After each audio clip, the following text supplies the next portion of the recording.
NCP में party symbol को लेकर चल रही लड़ाई पर आज केंद्रीय चुनाव आयोग में अहम सुनवाई होनी है और इस दौरान शरद पवार गुट और अजीत पवार गुट, मतलब चाचा का गुट और भतीजे का गुट, दोनों चुनाव आयोग के सामने अपना अपना पक्ष रखेंगे। पार्टी और सिंबल पर किसका अधिकार होगा, इसी को लेकर सुनवाई होगी। क्यों किसी गुट को पार्टी का अधिकारी और सिंबल मिलना चाहिए, इस पर दोनों पक्ष अपनी बात केंद्रीय चुनाव आयोग के सामने रखेंगे। मतलब एक तरीके से आप कह सकते हैं कि असली एनसीपी कौन सी, इसको लेकर चुनाव आयोग फैसला कर सकता है। इससे जुड़े दस्तावेज चुनाव आयोग के सामने रखे जाएंगे।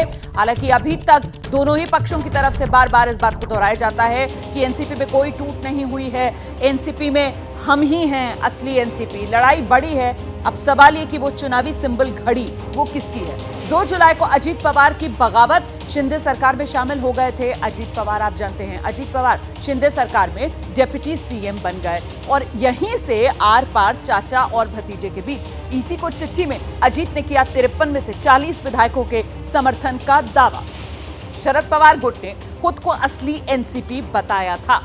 चुनाव आयोग में नाम और चुनाव चिन्ह को लेकर अब फैसला होना है और इसी को लेकर दोनों गुट अपनी अपनी दावेदारी चुनाव आयोग के सामने रखेंगे। हम सीधे आपको लेकर चलेंगे। मेरे साथ मेरे सहयोगी अंकित गुप्ता इस वक्त मौजूद हैं। जरा जानते हैं अंकित गुप्ता से, आज दोनों पक्ष जो हैं, दोनों गुट जो हैं, वो अपनी अपनी बात चुनाव आयोग के सामने रखेंगे। फैसला भी आज ही हो जाएगा या कुछ वक्त लग सकता है अंकित?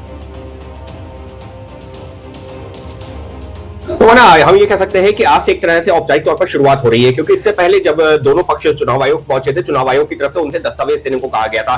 दोनों ही पक्षों ने अपने अपनी तरफ से दस्तावेज सबमिट करवा दिए और ये बताने की कोशिश की कि देखिए असली जो एनसीपी है वो उनकी है, जो चुनाव चिन्ह है उस पर उनका अधिकार है। लेकिन अब जब केंद्रीय चुनाव आयोग में आज सुनवाई होगी तो दोनों पक्षों के प्रतिनिधि वहां पर पहुंचेंगे और अपनी दलीलें सामने रखेंगे। लेकिन हमको यह भी गौर करना होगा कि अभी पिछले साल ही शिवसेना का मामला भी केंद्रीय चुनाव आयोग के सामने आया था और शिवसेना मामले में भी 2 गुट बने थे, एक उद्धव गुट, एक जो है शिंदे गुट। तो केंद्रीय चुनाव आयोग का जो फैसला था उसकी जो सबसे महत्वपूर्ण चीज थी वो ये थी कि किसके पक्ष में कितनी आबादी के जो है विधायक या सांसद शामिल है, और वो एक अहम फैक्टर था। उस लिहाज से देखें तो अजीत पवार का पलड़ा थोड़ा सा भारी जरूर नजर आ रहा है, लेकिन सिर्फ यही एक फैक्टर नहीं है, इसके अलावा भी तमाम चीजें हैं जिसको लेकर के केंद्रीय चुनाव आयोग सुनवाई करेगा। और ऐसे में आज की सुनवाई जब शुरू होगी तो उसके बाद में मुमकिन है चुनाव आयोग के कुछ और सवाल होंगे जिनका जवाब देने के लिए उनको अगली तारीख। इस तमाम जानकारी के लिए तो किसकी घड़ी, ये लड़ाई बड़ी और बहुत मुमकिन, जैसा कि अंकित गुप्ता बता रहे थे कि इस मामले में अभी दोनों पक्षों की तरफ से कुछ और जानकारियां चुनाव आयोग की तरफ से ली जाएं। ऐसे में सिर्फ आज की सुनवाई के बाद लगता नहीं कि फैसला सामने आ जाएगा।